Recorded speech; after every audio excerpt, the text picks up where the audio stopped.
स्वागत है आप सभी का गीता ज्ञान में। हम अध्याय 15 पर हैं और आज जो श्लोक है वो है 11। तो भगवान कह रहे हैं कि यत्न करने वाले योगी जन अपने हृदय में इस आत्मा को प्रत्यक्ष देखते हैं, किंतु अशुद्ध चित्त वाले अज्ञानी जन यत्न करने पर भी इसको देख नहीं पाते। अब यहां पर भगवान दो बातों की चर्चा कर रहे हैं। एक है यत्न, प्रयास, कोशिश, अभ्यास, प्रैक्टिस, साधन, और दूसरा है शुद्धि, हृदय की शुद्धि, निर्मलता, सौम्यता, भक्ति, समर्पण, अप्रयास। अर्थात हृदय और प्रयास दोनों का होना बहुत जरूरी है। तो भगवान कह रहे हैं कि यत्न करने वाले योगी जन अपने हृदय में आत्मा को प्रत्यक्ष देखते हैं। तो जो यत्न करने वाला है, जो लगातार यत्न का मतलब होता है दीर्घकाल निरंतर सत्कार सेवितो दृढ़। यत्न का मतलब होता है कि कोई भी कार्य, विशेष रूप से साधना का, अध्यात्म का, अपने स्वरूप से जुड़ जाने का, अपनी परम शांति का, परम आनंद का, अपने आप को जानने का, ये जो कार्य है ये दीर्घ काल तक हो। मतलब ध्यान में जब आप उतरे तो लंबे समय तक बैठे रहना। ऐसा नहीं कि बस मन ने कहा उठो तो उठ गए, मन ने कहा हाथ पैर हिलाओ तो हिला लिए, मन ने कहा कोई काम याद आ गया तो ध्यान प्रार्थना छोड़कर उठ खड़े हुए। नहीं, दीर्घ काल तक साधना में लगे रहना होगा। और दूसरी बात है ये निरंतरता, कंटिन्यूअस, रोज। कब तक नहीं कहा जा सकता, कितने दिन, कितने महीने, कितने साल नहीं कहा जा सकता। ऐसे कभी होता है कि हम पूछते हैं भैया खाना कब तक खाते रहोगे, खाने का यत्न कब तक करते रहोगे, ये सोने का रोज यत्न कब तक करते रहोगे, ये नहाने का, ब्रश करने का रोज यत्न कब तक करते रहोगे। आप कहते जब तक है तब तक करते रहेंगे। इसमें बस खाने में ही अपने आप में मजा आता है, सोने का आनंद अपना है, ब्रश करने का एकदम फ्रेशनेस आती है। आप ऐसे तो कहोगे। ऐसे ही यत्न का मतलब होता है दीर्घ काल और निरंतर, बस साधना लगातार निरंतर चल रही हो हमारी। हम पूछ लेते नहीं, इतने साल तो हो गए सत्संग में आते आते, ध्यान करते करते, लेकिन अभी कुछ हुआ तो है नहीं। कब होगा? ये कब होगा, ये इंतजारी कभी होने नहीं देगा, क्योंकि हम किसी लक्ष्य के लिए कुछ कर रहे हैं। अपने आप में ही साधना लक्ष्य होती है। भला भोजन किसी लक्ष्य के लिए थोड़ी होता है। आप खाना खा रहे हैं और वहीं पर आप एंजॉय कर रहे हैं तो बस हो गया ना। तो दीर्घ काल हो और निरंतर हो, रोज हो, महीने, साल, कोई उसमें बंधन ना हो, बस जब तक है तब तक हो। और पूरी श्रद्धा हो, पूरी तरह से परमात्मा के प्रति श्रद्धा का भाव, गुरु के प्रति श्रद्धा का भाव साधना के साथ साथ होना चाहिए। पूरा विश्वास हो और पूरा उत्साह हो। ये यत्न है। बिना उत्साह के भी हम मरे मरे से ध्यान कर रहे हैं, मरे मरे से हम आधे अधूरे मन से हम ज्ञान में हैं, सत्संग में हैं, गीता पढ़ रहे हैं, वो आधे अधूरे मन से, पूरे उत्साह से नहीं। उतना उत्साह नहीं जैसे शाम को कोई आज कहीं जाना हो, विशेष पार्टी हो, कुछ बहुत ही वीआईपी लोग आ रहे हों, तो आपके अंदर जो उत्साह जगता है कि आज ये पहनेंगे, वो पहनेंगे, ऐसे रहेंगे, ऐसे बात करेंगे, इनसे मिलेंगे, फोटोग्राफ लेंगे। वो उत्साह साधना के प्रति कितना होता है कि सारे काम छोड़ दिए, अब से एक काम के लिए उत्साह जग गया। जैसे छोटे बच्चे जब खेलने का समय आता है, सारे काम छोड़ के वो खेलने के लिए भाग जाते हैं। वो उत्साह साधना के लिए है क्या? तो वो उत्साह हो, पूरा विश्वास हो, दीर्घकाल हो और निरंतर हो। ये कह रहे हैं भगवान की यत्न जो करने वाले, प्रयास करने वाले, अभ्यास करने वाले, रेगुलर प्रैक्टिस करने वाले, जो प्रैक्टिशनर्स हैं, जो साधक हैं, वो अपने हृदय में आत्मा को प्रत्यक्ष देखते हैं। कहां देखना है उसको, दिव्यता को? कहीं बाहर तो दिखेगी नहीं, इस जगत में कैसे दिखेगी? हमारी आंखें ही चमकी आंखें हैं। वो सबसे पहले तो भीतर दिखेगा। दिव्यता की अनुभूति यदि भीतर नहीं हुई तो बाहर कैसे हो सकती है? भीतर तो कलुषिता है, भीतर तो अहम भाव है, भीतर तो वही अहंकार भरा है, भीतर तो वही राग द्वेष है, भीतर तो वही स्वार्थ है। फिर अब हम कहें कि वहां परमात्मा भी दिख जाए, कचरा भरा हो अंदर और प्राण प्रतिष्ठा करने लगे हम, तो ऐसे तो होगा नहीं। पहले तो सफाई करनी होगी ना, एक शुद्धता चाहिए ना, हृदय की पूरी तरह से निर्मलता चाहिए, और वो भक्ति से उत्पन्न होगा, समर्पण भाव से उत्पन्न होगा। तो जैसे जैसे हम समर्पण का भाव करते चले जाते हैं, हृदय हमारा खुलता चला जाता है। हृदय का खुलना जरूरी है। जीवन जाता है, हृदय खुल ही नहीं पाता। हृदय, ये हार्ट जो खून शरीर में फेंकता है और लेता है, यही नहीं, ये तो एक शारीरिक हृदय है। एक आध्यात्मिक हृदय होता है जो आत्मा का निवास स्थान है।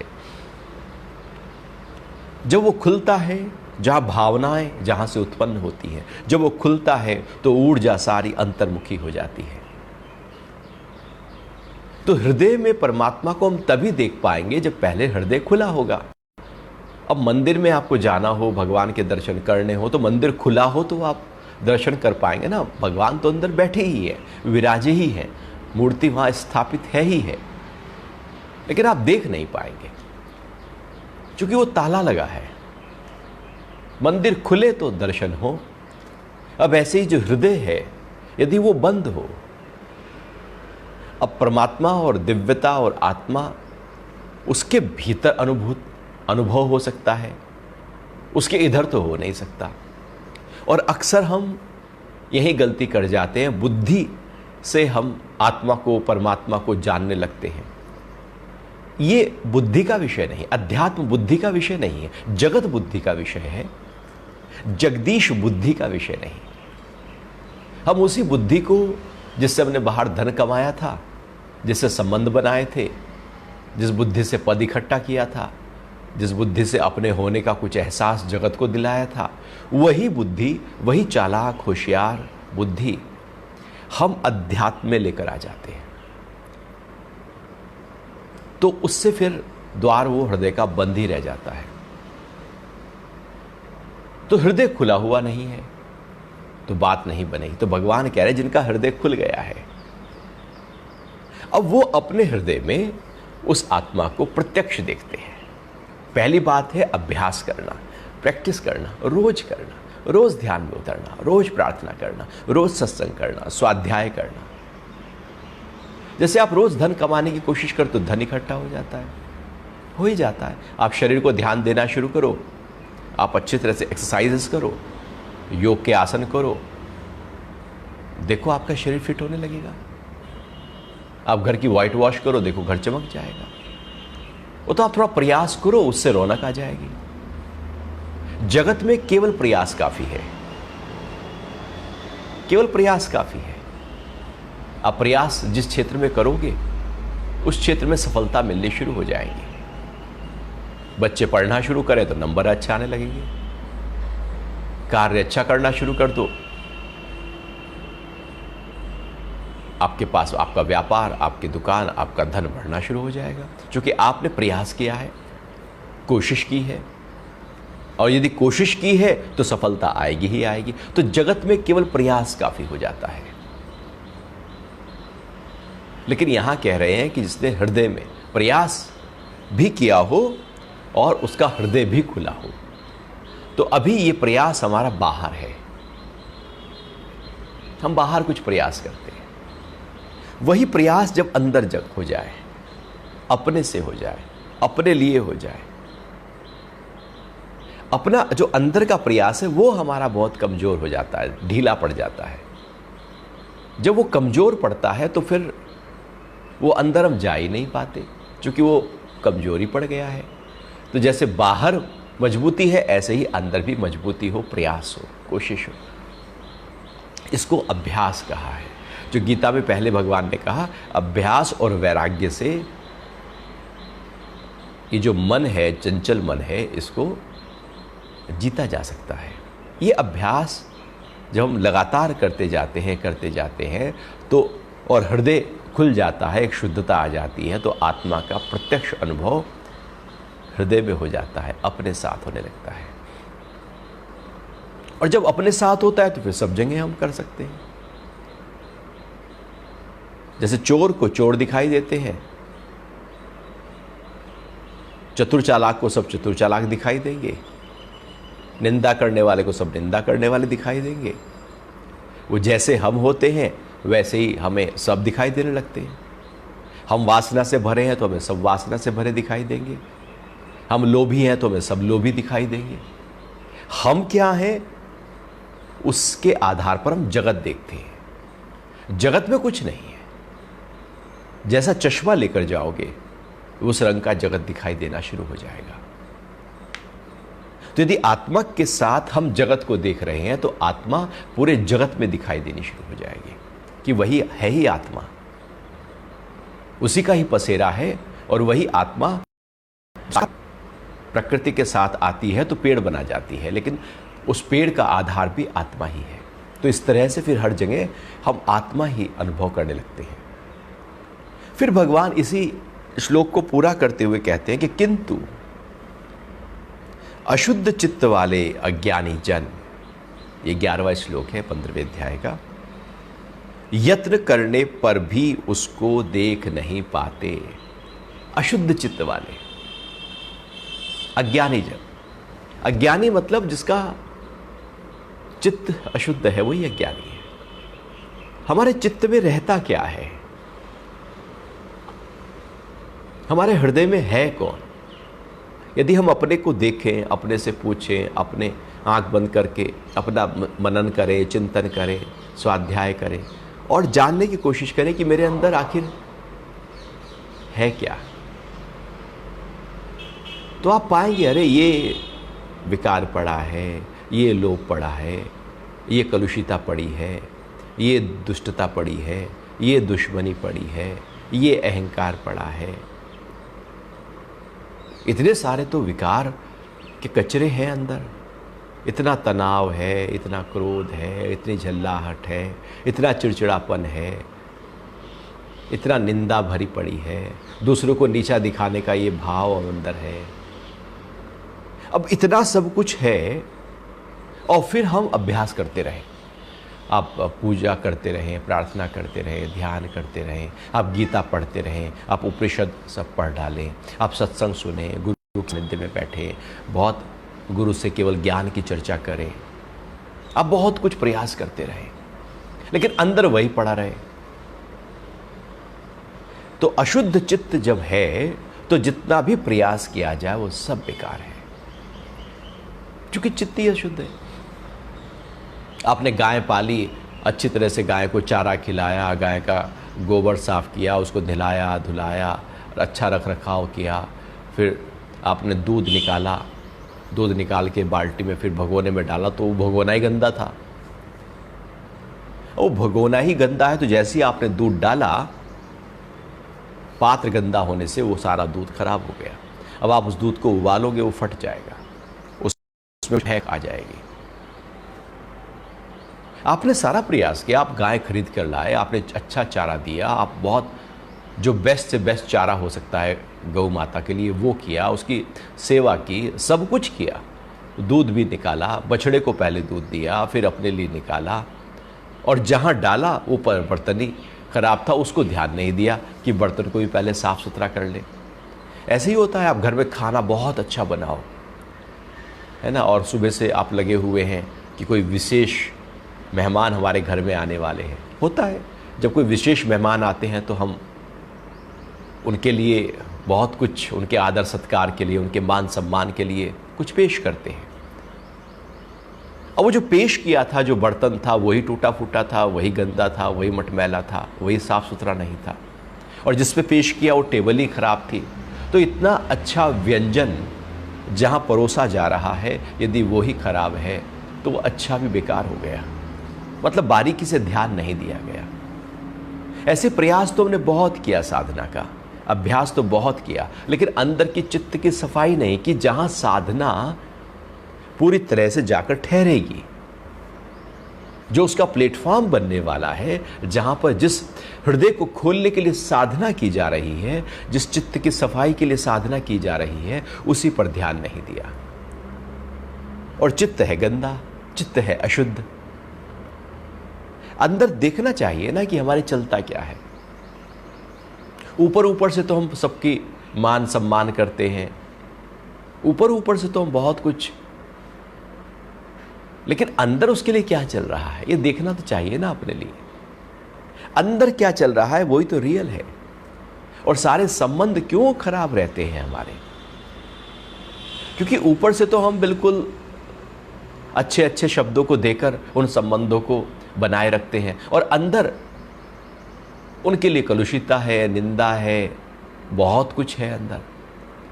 तो जो अंदर है वो रियल है, जो ऊपर है वो रियल है। जो ऊपर है वो रियल कैसे हो सकता है? जो अंदर है वो रियल है ना। तो चित्त यदि अशुद्ध है हमारा और अभ्यास बहुत है, आप सुबह से लेकर रात तक बस सेवा के कार्यों में लगे हुए हैं, अध्यात्म की चर्चा में लगे हैं, लेकिन उससे क्या होगा? अक्सर गलती यही हो जाती है कि ऊपर से हम लगे रहते हैं, लेकिन अंदर की सफाई पर ध्यान नहीं देते। अपने क्रोध पर, अपनी झल्लाहट पर, अपने विकारों पर, उनकी सफाई पर ध्यान यदि नहीं दिया गया तो साधना बिल्कुल बेकार है। वो दूध बेकार हो जाएगा यदि बर्तन ही साफ नहीं किया। अपने उस बर्तन को तो कम से कम हम साफ कर लें, उस चित्त को तो साफ कर लें। तो भगवान यही कह रहे हैं। और चित्त की सफाई का मतलब है भक्ति। चित्त कैसे साफ होता है? समर्पण से। समर्पण गुरु के प्रति, परमात्मा के प्रति, दिव्यता के प्रति। जैसे जैसे समर्पण का भाव बढ़ता चला जाता है, वैसे वैसे अहंकार कहीं घटता चला जाता है। हमारा अहंकार तो जूका त्यों है, उसे हम कम नहीं करना चाहते, और सत्संग किए जा रहे हैं, गीता पढ़े जा रहे हैं। तो अहंकार जब खड़ा है तो वो तो बेकार हो गया। वो तो सारे शब्द हैं, और शब्द सारे बेमाने होते हैं, कोई मतलब नहीं है। वो तो शब्दों का जंगल है, उसका कोई फायदा नहीं। तो इसलिए भक्ति चाहिए। समर्पण का भाव पूरी तरह से, भक्ति हृदय खोलती है, हृदय को शुद्ध करती है, निर्मल करती है, कोमल करती है, सरल करती है, सौम्य करती है। क्राइस्ट कहते हैं कि मेरे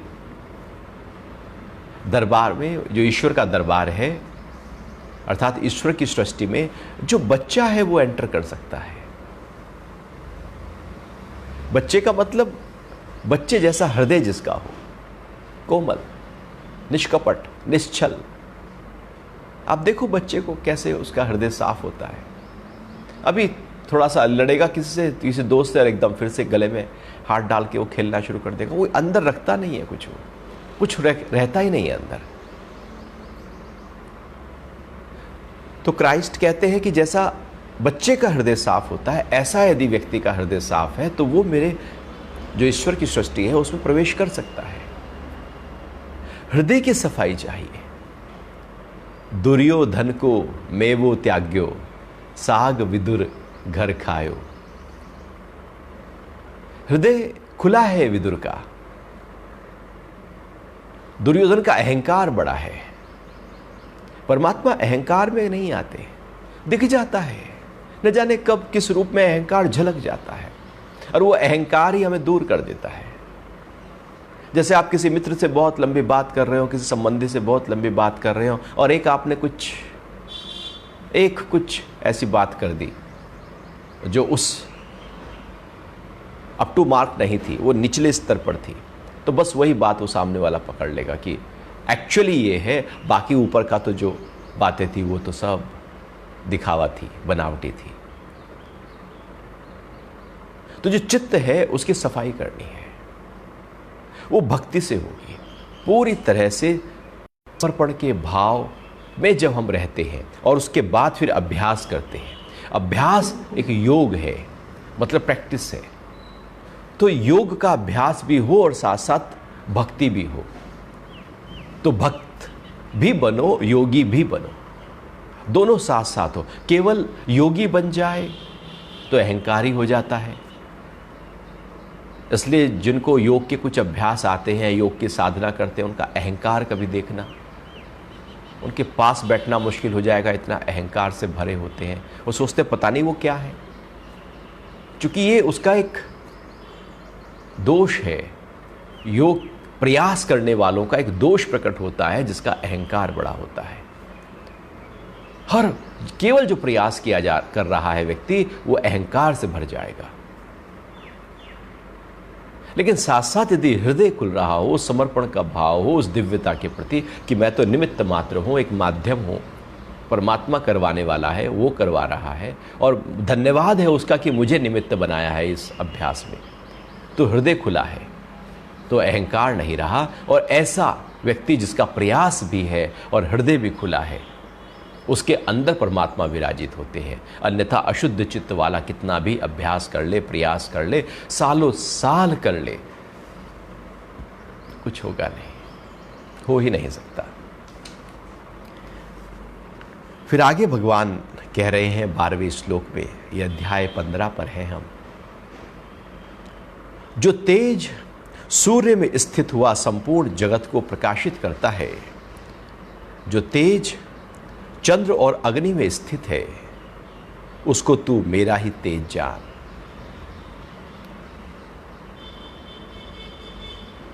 अब ये अचानक एकदम भगवान यहां कैसे आ गए कि मेरा ही तेज जान? भगवान अब अपनी बात करने लगे। अभी तो भक्त की बात कर रहे थे, प्रयास की बात कर रहे थे, साधना की बात कर रहे थे। वो बता रहे थे कि कैसे कोई अपने अंतरतम में आत्मा को देखे, और एकदम वो आ गए कि ये जो सूर्य है, जो प्रकाश है, जो चंद्र है, ये इनके ऊपर जो प्रकाश है वो सब मेरा है। असलियत में गुरु बहुत अनेक तरीकों से, आर्टिस्टिक तरीके से कार्य करता है। जब वो हृदय खोलना चाहता है शिष्य का, तो उसके अहंकार को खत्म करने की कोशिश करता है, अहंकार को खा जाना चाहता है, उसका नाश कर देना चाहता है, उसको पूरी तरह से छिन्न भिन्न कर देना चाहता है, उसको छलनी की तरह कर देना चाहता है। और जब गुरु अहंकार को, शिष्य के अहंकार को छलनी करना चाहता है, उसी समय जैसे ही शिष्य को पता लगता है मेरा अहंकार अभी कटने वाला है, शिष्य भाग जाता है। वो कहता है मैं हाथ नहीं आऊँगा। जब ऊपर ऊपर से गुरु बातें करता है तो शिष्य बैठा रहेगा, और जहाँ गुरु ने व्यक्ति विशेष की कमियाँ उजागर करनी शुरू करी कि ये गलती है, ये गलती है, ये गलती है, ध्यान दो, वहीं शिष्य कहेगा अरे ये तो कहाँ फंस गया, क्योंकि वह अहंकार को ठेस लगने लगी। और गुरु का काम केवल और केवल थपकी लेकर अहंकार की पिटाई करना है, और कोई काम नहीं है। अहंकार ही तो सबसे बड़ी रोड़ा बनकर खड़ा हो गया, और अहंकार के कारण से सारे विकार खड़े हो गए। अहंकार एक उपजाऊ भूमि है जिसमें सारे विकार पनपते हैं, फलते हैं, फूलते हैं, पैदा होते हैं। अहंकार ही खत्म हो जाए, जमीन ही बंजर हो जाए, तो क्या उपजेगा उसमें? तो गुरु अहंकार के नाश के लिए ज्ञान करता है, एक रमज देता है, एक तरीके बताता है कैसे उसको, अपने अहंकार को वो छोटा कर पाए। तो अहंकार, जब व्यक्ति अपने को बड़ा समझता है तो अहंकार आता है, और जब अपने को, किसी दूसरे को बहुत बड़ा समझता है तो अपने को छोटा समझने लगता है। और लगातार ये अपने को कि मैं कुछ भी नहीं, एक्चुअली कुछ हो नहीं, देखा जाए तो हम कुछ है नहीं, जिसमें हम इतना तबकते हैं, इतना तनते हैं कि मैं ये हूं और मैं वो हूं। आज के समय में तो आप देखते हैं ना, वो सब एक मुट्ठी राख ही है, न जाने कब कौन निकल जाए। इतना अहंकार हमने पाला किसके लिए? एक मुट्ठी राख हो जाने के लिए। काहे का अहंकार? इस अहंकार ने दिया क्या? लिया लिया, खाया खाया, नुकसान किया, नाश किया। ऐसा इन्वेस्टमेंट है ये अहंकार का, इसमें लॉस ही लॉस है, कभी भी प्रॉफिट आ नहीं सकता। कुछ समय के लिए लगेगा कि अहंकार से मैंने कुछ अपने को बड़ा कर लिया और दूसरे को छोटा कर दिया, क्योंकि अहंकार का काम ही ये है, वो अपने को बड़ा करके दूसरे को नीचा दिखाने की कोशिश करता है। जब व्यक्ति के अंदर अहंकार निकले, समझो कि सामने वाले को नीचा दिखाया जा रहा है, अपने को कुछ विशेष और बड़ा हम दिखाने लगते हैं। है कुछ नहीं, बस एक ख्याल है, यह ज्ञान है। तो अर्जुन के अंदर उसका जो अहंकार बाकी रह गया, अब उसको भी खत्म करना है, उसको भी डिसॉल्व करना है, खील खील कर देना है। जैसे पहाड़ी बिच्छू जब पत्थर के ऊपर डंक मारता है तो पत्थर में खील खील हो जाता है, इतना जहर होता है। और वैद्य लोग उसी ही पत्थर को उठा लाते हैं, उसको संख्या कहते हैं। बिच्छू के डंक का जहर जो पत्थर पर आया था और पत्थर उससे खील खील हो गया था, अब वो औषधि में काम आएगा। तो जैसे वो खील खील हो गया पत्थर, वो कठोर पत्थर, ऐसे गुरु भी ज्ञान का डंक मार के अहंकार को खील खील कर देते हैं।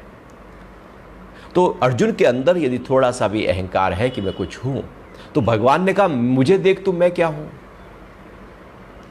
तो फिर मुझे देख मैं क्या हूं और उससे देख तू क्या है। तो जब ऐसे कंपेयर होता है तो लगता है मैं तो कुछ हूं ही नहीं भैया।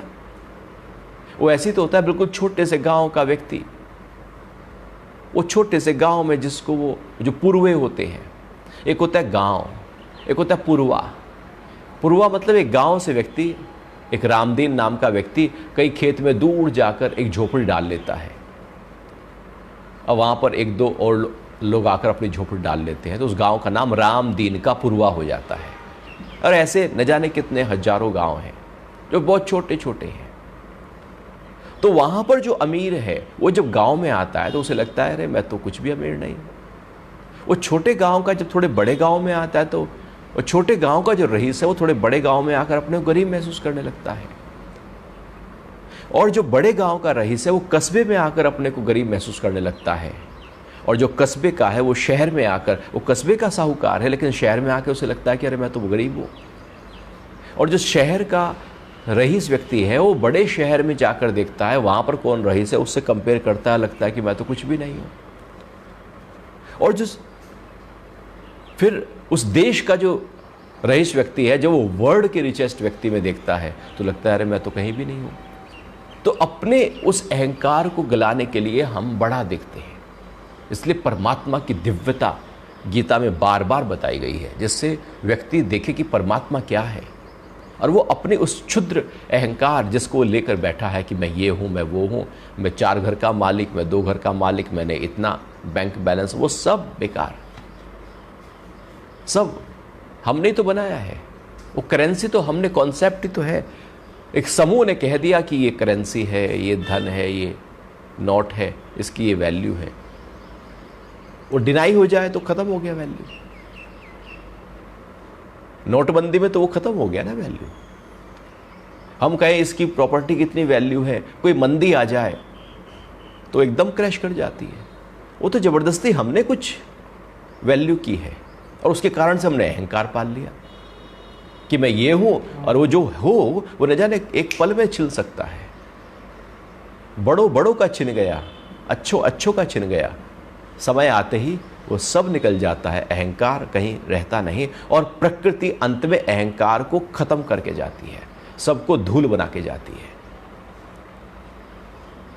तो इसलिए भगवान ने एकदम कहा, वो कह रहे हैं जो तेज सूर्य में स्थित हुआ संपूर्ण जगत को प्रकाशित करता है, जो तेज चंद्र और अग्नि में स्थित है उसको तू मेरा ही तेज जान। एकदम जैसे ही अपनी बात कही, अर्जुन का जो अहंकार था वो छोटा हो गया। और जब कोई चीज़ छोटी हो जाती है तो उसका नाश करना सरल हो जाता है।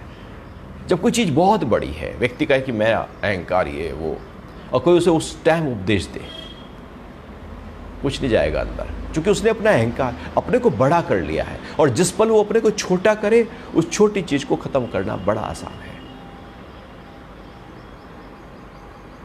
तो भगवान ने कहा कि ये जो सारा प्रकाश है, जो सूरज में तेज है वो मेरे से है, जो चंद्र और अग्नि में तेज है वो मेरे से है। मेरी दिव्यता को तो देख तू अर्जुन, तू अपनी इस क्षुद्रता के कारण से तेरा हृदय खुल नहीं पा रहा है, अहंकार के कारण से तू बंद होकर बैठा है। जैसे मुट्ठी बांध ली हो हमने, अब मुट्ठी में बांध ली है तो अंदर क्या है पता नहीं लगता ना। अब अंदर दिव्यता है और हृदय बंद करके बैठ गए, क्योंकि अहंकार आ गया। अहंकार ने चारों तरफ एक लेयर खड़ी कर दी, एक तालाबंदी कर दी। तो अहंकार की जो तालाबंदी है, जब तक वो ना खुले अंदर का पता नहीं लगता। तो भगवान कह रहे हैं सारा प्रकाश इस धरती पर जिस जिस रूप से भी प्रकट होता है, चाहे वो सूरज हो, चांद हो या अग्नि हो, सब मेरे से है।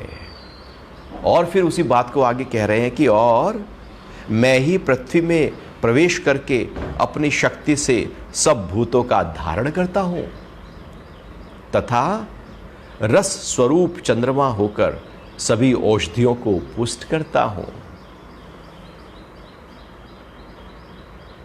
अब और गहरी बात भगवान कह रहे हैं। अभी तो प्रकाश की बात थी, अब धरती की बात कर रहे हैं। कह रहे हैं कि मैं पृथ्वी में प्रवेश करके अपनी शक्ति से सब भूतों को धारण करता हूं। सारे भूत प्राणी कौन धारण किए हुए हैं? धरती मां, इसलिए उसको मां कहते हैं, क्योंकि वो धारण किए हुए हैं। और उससे जो उत्पन्न होता है वही हम खाते हैं, वहीं रहते हैं, और वही जो उत्पन्न करती है उसी को खाते हैं। तो असलियत में हमारा परवरिश कर कौन रहा है? धरती पे ही रहते हैं, उठते हैं, बैठते हैं, खाते हैं, पीते हैं, सोते हैं, जागते हैं, जन्म लेते हैं और मर जाते हैं। धरती ही है। और धरती जो उपज करती है, जो पैदा करती है, उससे हम जीवन चलाते हैं। तो धरती से ही तो सब चल रहा है। हमारा धारण, हमारा पोषण जो हो रहा है वो धरती से हो रहा है। भगवान कह रहे हैं उस धरती में मैं हूं जो धारण पोषण करता हूं। नहीं तो ये पौधे, ये पेड़, ये कैसे उपजे? कोई तो दिव्यता है जो उस बीज में अंकुरित करती हुई पौधा और पौधे को पेड़ बना देती है। कुछ ताकत तो होगी ना। ऐसी थोड़ी फूल निकल जाएगा, ऐसी थोड़ी ये सब फल फूल सब्जियां उत्पन्न हो जाएंगी, धान गेहूं सब उत्पन्न हो जाएगा, ज्वार बाजरा उत्पन्न। कोई तो शक्ति है ना अंदर जो सब कुछ पैदा कर रही है। और वो जो पैदा इसलिए कर रही है चूंकि सब भूतों को धारण करना है, सब भूतों की परवरिश करनी है, चूंकि वो मां के रूप में परमात्मा यहां पर विद्यमान है। तो सारे जीव जंतु आप देखो, अफ्रीका में इतने बड़े बड़े विशालकाय हाथी होते हैं, इतना टनों खाना चाहिए, रोज मिलता है। कौन कर रहा है? वहां तो कोई नहीं कर रहा है। परमात्मा खुद ब खुद धरती से सबका पालन पोषण कर रहे हैं। तो भगवान कह रहे हैं धरती के अंदर रहकर भी मैं सबका पालन पोषण करता रहता हूं। और फिर कह रहे हैं तथा रसयुक्त चंद्रमा होकर, अब धरती की बात की कि धरती से सब उपजता है। और धरती गोद की तरह एक जैसे बालक को माँ गोद में लेकर उसको लोरी सुनाती है, उसको दूध पिलाती है, उसको सुलाती है, उसका सारा सुसुपोटी कराती है, माँ गोद में लिए हुए। ऐसी धरती माँ ने पूरे जीवन भर हमको गोद में लिया हुआ है। वही खिलाती है, पिलाती है, सुलाती है, घुमाती फिराती है, सब धरती माँ की गोद में हम कर रहे हैं। भगवान कह रहे हैं वो मैं ही हूं। और फिर कह रहे हैं कि मैं चंद्रमा में रस स्वरूप होकर सब औषधियों को पुष्ट करता हूं। अब जब हम धरती पर हैं और धरती हमें खिलाती है, पिलाती है, हमारा धारण पालन पोषण करती है, और फिर हमारी कुछ गलतियों से, किसी कारण से जब रोग पैदा होते हैं शरीर में, अब रोग का निदान भी भगवान कह रहे हैं मैं ही करता हूं। जब शरीर में कोई विकृति आती है तो औषधि बनकर मैं ही आ जाता हूँ और मैं ही उस रोग को दूर करने में सहायक होकर खड़ा हो जाता हूँ। अब औषधि कैसे है भगवान?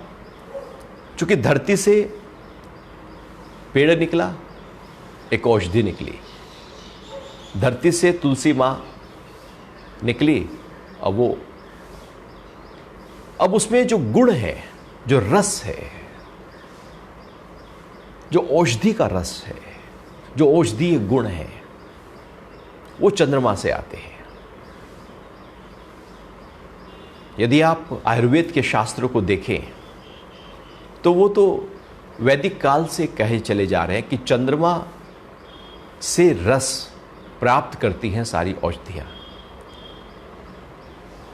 सूर्य से तेज प्राप्त करती हैं, बल प्राप्त करती हैं, वृद्धि प्राप्त करती हैं, धरती से भी वृद्धि प्राप्त करती हैं, लेकिन उसके अंदर जो दिव्य रस है वो चंद्रमा से आता है। वृद्धि सूर्य से आएगी, रस चंद्रमा से आएगा। वृद्धि धरती से आएगी, रस चंद्रमा से आएगा। वो रस जो औषधि बनकर रोगों को दूर करने में सहायक हो जाएगा। इसलिए हमारे भारतीय परंपरा में जब एक वैद्य किसी औषधि के पेड़ के पास जाते थे, परंपरा यही रही है। पहले ऐसा नहीं होता था कि दवाई बनाकर बेच दी जाए। वैद्य अपने जो उसके रोगी हैं उनके लिए खुद हाथ से दवाई बनाते थे। पूरी प्रक्रिया उनके सामने होती थी। वो खुद जाते, औषधि तोड़कर लाते, और औषधि तोड़ते हैं उससे पहले एक आवाहन किया जाता। आवाहन किया जाता सूर्य का, चंद्र का, धरती का, हवाओं का, कि सारे दिव्य गुण इस औषधि में उतार दीजिए। और धन्यवाद किया जाता उनका कि आपने सब उन औषधियों को रस से युक्त किया। हे चंद्रमा, आपका धन्यवाद है। हे सूर्य, आपका धन्यवाद है, आपने वृद्धि दी। तो भगवान कह रहे हैं कि मैं चंद्रमा के माध्यम से रस स्वरूप होकर औषधियों में आ जाता हूं। तो वैद्य जो है वो जाता, नतमस्तक होता, आवाहन करता, उस पेड़ का आवाहन करता कि अपनी दिव्यता को इस पत्तियों में, इस फूल में, इस टहनी में उत्पन्न करें, और फिर जाकर वो जो औषधि है वो बहुत ही ज़्यादा प्रभावी होती। अभी तो ऐसे ही काट लेते हैं, पता भी नहीं है। तो औषधि के गुण भी परमात्मा से आ रहे हैं। तो जीवन भर जो रक्षा हो रही है वो भी परमात्मा से है, और जो औषधि है वो भी परमात्मा से है। तो चंद्रमा औषधियों को, पेड़ों में रस देता है। अब यदि विज्ञान के दृष्टिकोण से देखें तो इस पे बहुत सारे अनुसंधान लगातार हुए और पाया कि हाँ, चंद्रमा की जो शीतलता है उससे बहुत सारी औषधियों पर, पेड़ों पर प्रभाव पड़ता है, उस दिव्यता पर प्रभाव पड़ता है। इसलिए यदि घर के अंदर रखे जाएं तो वो औषधीय गुण नहीं आ पाते, वो रस आ पाता। जो रस बाहर आ पाएगा, जो चंद्रमा के नीचे हैं उनमें जो रस है, और जो चंद्रमा के नीचे नहीं है उन पौधों में जो रस है, दोनों में बहुत बड़ा अंतर होगा। औषधीय गुणों में बहुत जमीन आसमान का अंतर हो जाएगा। तो चंद्रमा, भगवान कह रहे हैं, रस स्वरूप होकर चंद्रमा के माध्यम से मैं औषधियों को उत्पन्न कर देता हूं। तो भगवान यहां पर अपनी दिव्यता की बात, और भगवान ने कई बार अपनी दिव्यता की बात की, और अर्जुन को जैसे जैसे वो अपनी दिव्यता की बात करते चले जा रहे हैं, वैसे वैसे अर्जुन का जो अहंकार है वो गलना शुरू हो जाता है, वो डिसॉल्व होना शुरू हो जाता है, वो छोटा होना शुरू हो जाता है। क्योंकि वो देख रहा है कि जो परमात्मा है वो मेरे सामने खुद खड़े होकर मुझको ज्ञान दे रहे हैं और अपनी दिव्य विभूतियों का वर्णन कर रहे हैं। वो विभूतियां जो हमें पता नहीं है, बस हमें लगता है कि ऐसे ही औषधियों, ये पेड़ों में ऐसे ही कुछ कोई प्रॉपर्टीज होंगी जिससे हमारी बीमारी ठीक हो जाती है। भगवान उसकी भी डिटेलिंग कर रहे हैं, कैसे उसमें वो प्रॉपर्टीज पैदा होती हैं, चंद्रमा से कैसे आती हैं, रस कैसे बनता है, और वो औषधि किस तरह से जो रोगी है उसके रोग को दूर करने में सहायक हो जाती है। तो धरती से मैं पोषण करता हूँ, औषधि से मैं पोषण करता हूँ, और भगवान कह रहे हैं कि जो तेज है, प्रकाश है, उससे मैं पोषण करता हूँ। तो हर रूप से मेरे द्वारा ही पोषण हो रहा होता है। तो इस तरह से ये 13वां श्लोक यहाँ पर पूरा होता है। भगवान अर्जुन के हृदय को खोल रहे हैं। हृदय का खुलना बहुत जरूरी है जी, इसलिए अपने आप को सरल करो, सौम्य करो। एक कलुषिता कुछ हाथ हासिल नहीं आएगा। जितना कोमल हृदय होंगे, जितना सबकी भलाई का भाव होगा, जितना अंदर सबके लिए प्रेम होगा, उतना हम अध्यात्म की यात्रा में बढ़ते चले जाएंगे। हमें तो अपने स्वार्थ से ही फुर्सत नहीं है। बस मेरा पेट भर जाए, मेरा हो जाए, बाकी दुनिया जाए भाड़ में। मेरे काम होने चाहिए, मुझे प्रॉफिट होना चाहिए, दुनिया का मुझे कुछ मतलब नहीं। इससे हृदय थोड़ी खुलता है, ये तो और अशुद्ध हो जाता है। और आज के समय में जब कोरोना काल है, चारों तरफ हाहाकार है, कुछ लोग हैं जो कह रहे हैं कि मुझे प्रॉफिट चाहिए, वो काला बाजारी में लगे पड़े हैं। तो क्या उससे हृदय उन्हें खुल पाएगा? वो तो और कलुषित किए जा रहे हैं अपने हृदय को। ये मौका था उदार होकर अपने आप को प्रकट कर देने का, और वहीं पर हमने स्वार्थ के कारण से उस हृदय को, कभी कभी परमात्मा, कभी कभी दिव्यता, कभी कभी प्रकृति हमारे हृदय को खोलने का मौका देती है। हर समय नहीं मिलता, और जब मिलता है तब उसको चूकना नहीं चाहिए, क्योंकि प्रकृति से कुछ आया है। तो ऐसे में जितना हो सकेगा हम हृदय खोलेंगे तो हृदय खुल जाएगा। एनर्जी हृदय की तरफ जब गति करेगी तो हम अंतर्मुखी होने शुरू हो जाएंगे। तो इस तरह से आज ये 3 श्लोकों की चर्चा हुई। अब हम आगे की चर्चा अगले सत्संग में करेंगे। अभी समय है प्राणायाम को सीखने का, समझने का और उसको अपने जीवन में उतार लेने का। यूँ तो श्वास के अभ्यास अनेक है, लेकिन आज हम बात कर रहे हैं कपालभाति क्रिया की। कपालभाति एक क्रिया है। योग में षटकर्मों का वर्णन किया गया है। षटकर्म जिसमें 6 कर्म होते हैं। 6 कर्म: धोती, बस्ती, नेति, नौली क्रिया, त्राटक और कपालभाति। ये जो 6 कर्म हैं, ये हमारे शरीर की सफाई का काम करते हैं। इसमें से कपालभाति जो है वो हमारे वायु के माध्यम से शरीर की सफाई करती है।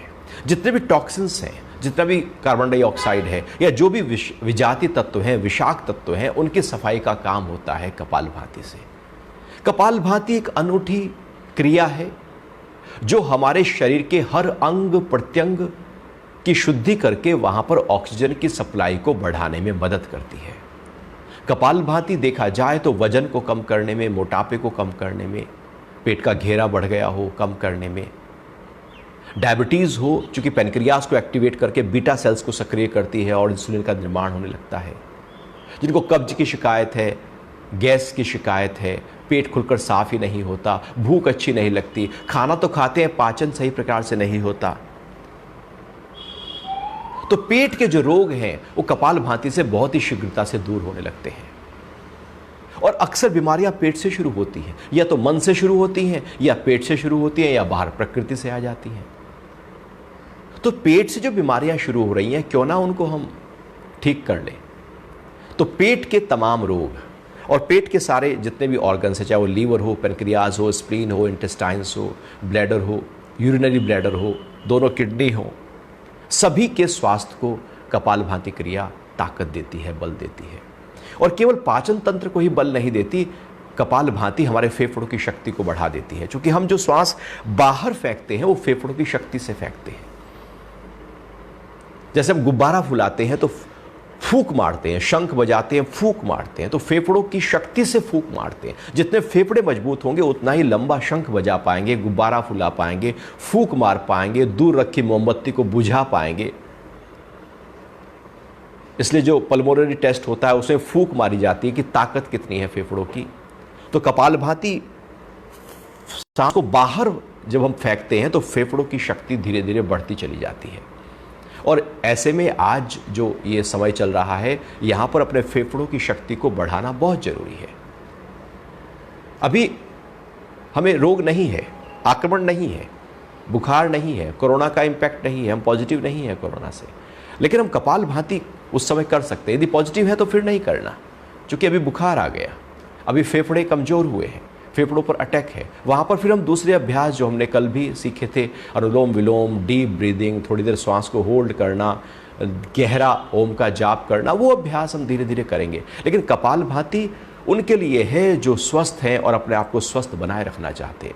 तो फेफड़े हमारे मजबूत हो जाएंगे और हृदय, हार्ट को कपालभाति बहुत ही ज़्यादा ताकत देती है, चूँकि ये एक हीट पैदा करती है और जिसके कारण से बढ़ा हुआ कोलेस्ट्रॉल, ट्राइग्लिसराइड्स, जो भी कुछ एक्सेस बॉडी के अंदर हो गया है उसको बर्न करने का काम करता है। और कपालभाति इतना ही नहीं, हमारे थायराइड और पैराथायराइड ग्लैंड को भी स्वस्थ बनाए रखती है। जो चयापचय की क्रिया है उसको नियंत्रित कर देती है, मेटाबॉलिज्म को कंट्रोल कर देती है, संतुलित कर देती है, हाइपोथायराइज्म या हाइपरथायराइज्म नहीं होने देती, स्वर यंत्र को बैलेंस करती है, कफ का जमाव दूर करती है।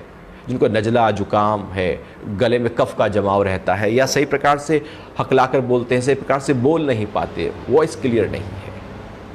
साथ ही साथ फिर और ऊपर जाए तो ये कपालभाति क्रिया आंखों की ज्योति बढ़ाएगी, कान से सुनने की ताकत बढ़ाएगी, नाक से सूंघने की शक्ति को बढ़ा देगी, जीभ से स्वाद की शक्ति को बढ़ाएगी, बालों का झड़ना, टूटना, सफ़ेद होना थम जाएगा और सोचने समझने को बल देगी ये कपालभाति। चूँकि ऊर्जा का संचार हमारे ब्रेन की तरफ, न्यूरॉन्स की तरफ होने लगता है, जिसके वजह से ऑक्सीजन जब ब्रेन की तरफ बढ़ता है तो हमारे ब्रेन फंक्शन जो हैं वो बहुत ही प्रॉपर होने लगते हैं। तो सेंट्रल नर्वस सिस्टम को भी स्वस्थ करके पूरी बॉडी में फैले हुए नर्वस सिस्टम को कपालभाति से स्वास्थ्य मिलता है, बल मिलता है। तो एक अनूठा अभ्यास है कपालभाति। चूंकि इसमें श्वास को तेजी से बाहर फेंकते हैं तो ऐसे में कुछ सावधानियां भी आ जाती हैं। चूंकि श्वास को तेजी से बाहर फेंका जा रहा है और पेट हमारा जाता है अंदर की तरफ, एक घर्षण पैदा होता है जिससे एक हीट जनरेट होती है। और जब वो हीट जनरेट होती है तो ऐसे में यदि किसी को हाई ब्लड प्रेशर की शिकायत है और वो कपालभाति कर रहा है तो वो अपने ब्लड प्रेशर को बढ़ा लेगा। किसी को हाइपर एसिडिटी है और वो कपालभाति कर रहा है तो हाइपर एसिडिटी को बढ़ा लेगा।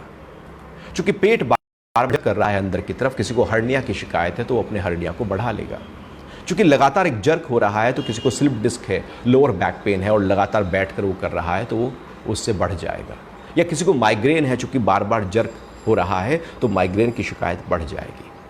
तो इस तरह से इन सावधानियों का ध्यान हमें रखना। या गर्भवती महिला है तो कपालभाति वहां पर हम नहीं करेंगे, चूंकि पेट पर पूरा प्रेशर आता है। तो इन सावधानियों का ध्यान रखते हुए जब सही प्रकार से कपालभाति का अभ्यास किया जाए तो ये एक अद्भुत राम बाण की तरह कार्य करना। ऐसे ही जैसे घर में रोज झाड़ू लगाते हैं, पोछा लगाते हैं तो घर चमक जाता है, ये भी वायु के माध्यम से, हवा के द्वारा अंदर की सफाई कर रहा है। फेंक रहे हैं सांसों को बार बार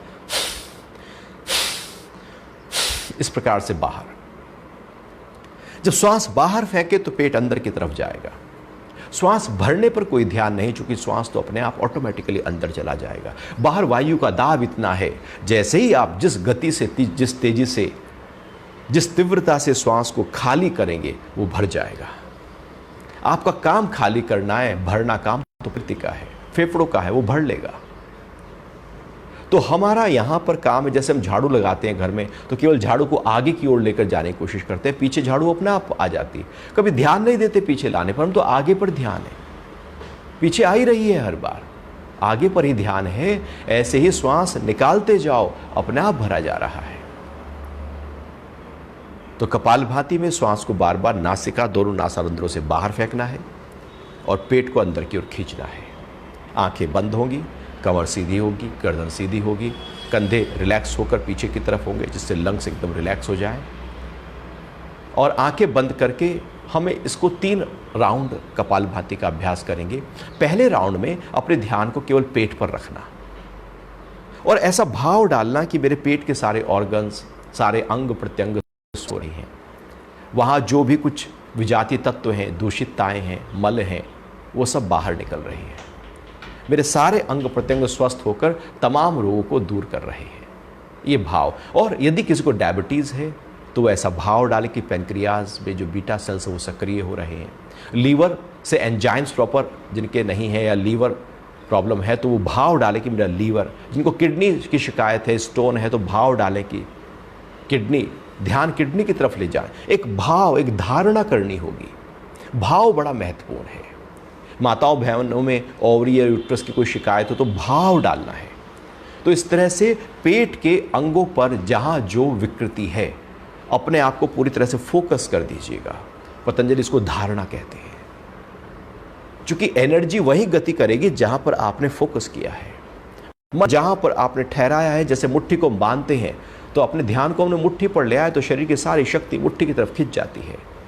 ऐसे ही जब अपने मन को हम किसी अंग विशेष पर लेकर जाएंगे तो जो कपालभाति से जो प्राणा एक्टिवेट हो रहा है, प्राणा बढ़ रहा है, एनर्जी बढ़ रही है, वो एनर्जी उस अंग विशेष की तरफ गति करना शुरू कर देगी मन के माध्यम से। तो वो अंग बहुत ही तेजी से स्वस्थ होना शुरू हो जाएगा। तो पहले राउंड में ध्यान को पेट पर, दूसरे राउंड में ध्यान को वक्षस्थल पर जिसमें फेफड़े, हृदय, थायराइड, पैराथायराइड ग्लैंड आएगी, गले, और तीसरे राउंड में अपने ध्यान को मन और मस्तिष्क पर, इंद्रियों पर रखना होगा। इस तरह से 3 राउंड नीचे से ऊपर। जैसे हम अ, उ, म का जाप करते हैं तो अ में जो नाद है वो पेट से उठता है, नाभि से उठता है। उ में जो नाद है वो छाती से उठता है, और म में मस्तिष्क में उसका स्पंदन होता है। तो इसी प्रकार से 3 राउंड। तो सीधे बैठे हैं, सावधानी का ध्यान रखते हुए आंखों को बंद कर ले, दोनों हाथों को ज्ञान मुद्रा में, जिसमें तर्जनी उंगलियां अंगूठे के साथ मिली है, बाकी 3 उंगलियां सीधी हैं, और हाथ की हथेली टाइट होगी और पूरा हाथ कलाई से ऊपर तक ढीला होगा। मुस्कुराता हुआ चेहरा होगा, बंद होगी आंखें। तो शुरू करते हैं कपालभाति का अभ्यास।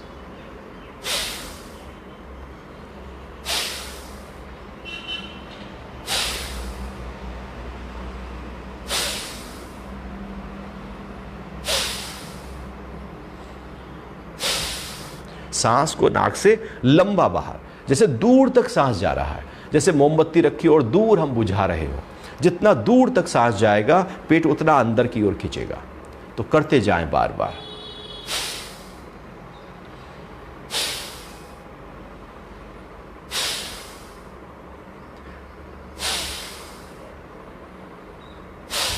ध्यान पेट पर है और भाव डालें कि मेरा पूरा पाचन तंत्र स्वस्थ हो रहा है, स्वस्थ हो रहा है।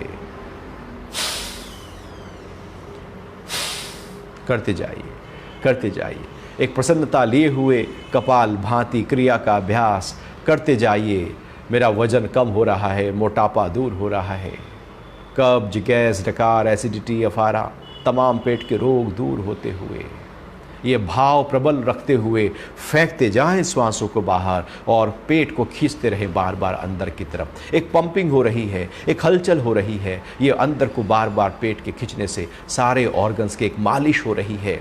जैसे मालिश करते हैं, जैसे बाहर कोई पोछा लगा दिया गया तो एकदम फर्श चिकना हो जाता है, ऐसी बार बार पेट को अंदर की ओर पंप कराकर हम वायु के माध्यम से अंगों को ताकत और को स्वास्थ्य दे रहे हैं।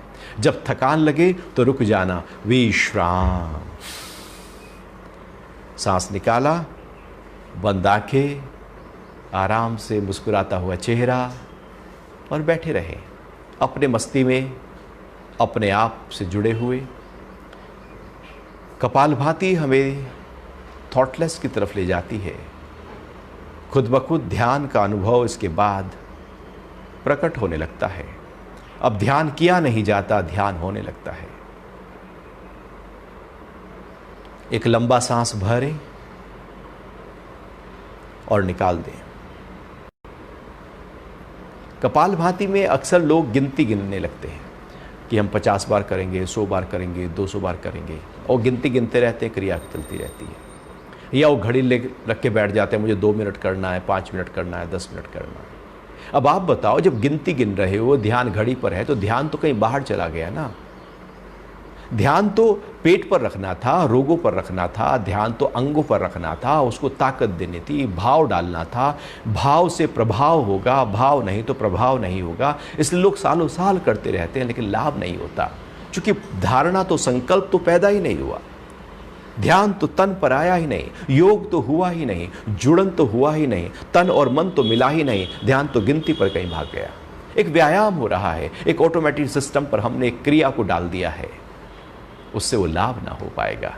इसलिए भाव के साथ करो। चलो दूसरा राउंड करते हैं, जिसमें ध्यान अपने फेफड़ों पर, हृदय पर, गले पर रखना और पूरे भाव के साथ कि मेरे फेफड़े स्वस्थ और सक्रिय हो रहे हैं, उनकी शक्ति बढ़ रही है, ऑक्सीजन की सप्लाई फेफड़ों में बढ़ रही है। वो फेफड़े जो 1/3 ही यूज़ होते हैं, मैक्सिमम यूज़ किए जा रहे हैं, उन फेफड़ों में जहाँ पर, उन स्थानों पर, उन वायु कूपिकाओं में जहाँ पर ऑक्सीजन पहुँच ही नहीं पाता, और अक्सर फेफड़े निचले हिस्से के फेफड़े तो फिर भी सक्रिय रहते हैं, ऊपर के फेफड़े तो हमारे यूज़ ही नहीं होते, चूँकि हम हवा ऑक्सीजन उतने भरते ही नहीं हैं। लेकिन जब हम ये क्रिया करेंगे तो ये भाव डालना कि मेरे फेफड़े स्वस्थ, चुस्त, दुरुस्त हो रहे हैं, और एक तरह से एक जब फेफड़े चुस्त दुरुस्त हो जाएंगे तो कोरोना का इम्पैक्ट यदि बॉडी पर हुआ भी, वायरस का असर हुआ भी, तो फेफड़ों पर अपना काम नहीं करेगा। वो करेगा भी तो बहुत थोड़ा सा करके रह जाएगा, क्योंकि आपने फेफड़ों को पहले से ही मजबूती दी हुई है। तो शुरू करते हैं दूसरा राउंड।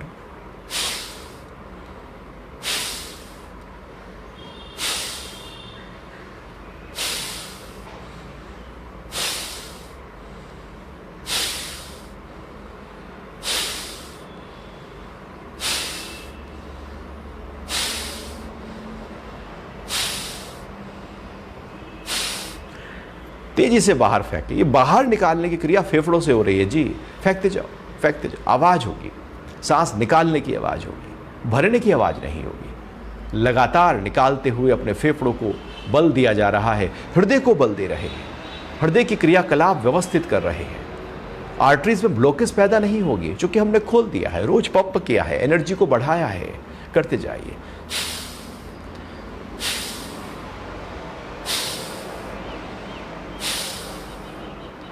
विश्राम। शांत भाव से बैठे हैं।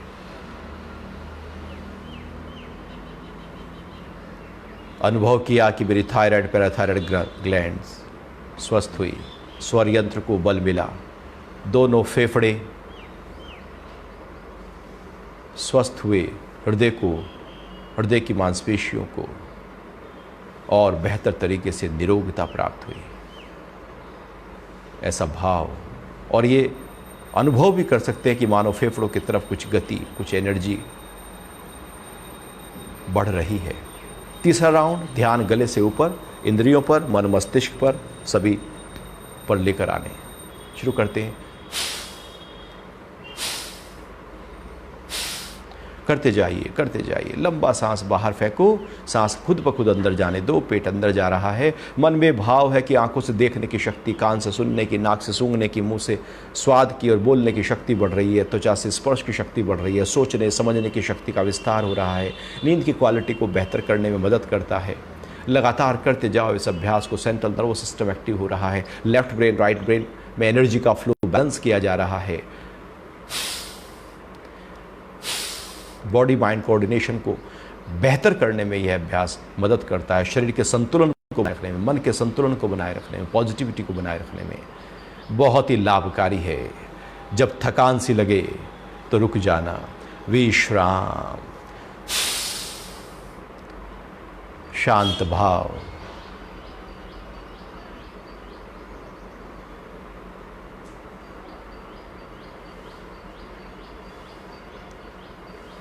एक ठहराव आ गया, हल्कापन आ गया। कोई विचार, ख्याल, चिंता, चिंतन है ही नहीं। जैसे शांत तालाब हो, कोई हलचल ना हो, ऐसे चित्त शांत है, कोई विचारों की हलचल है नहीं।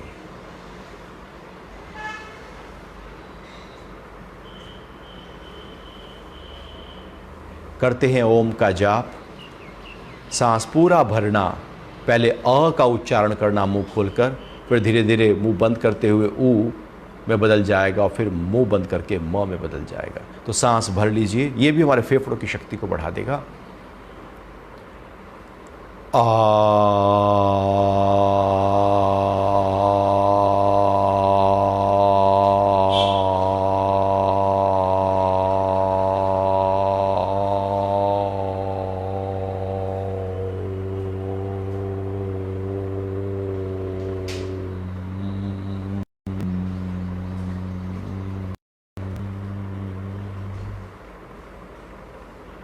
फिर से पूरा सांस भर लें।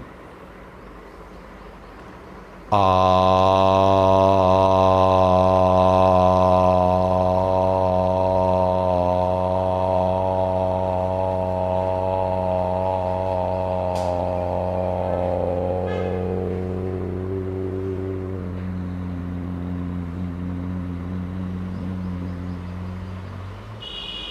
एक बार और।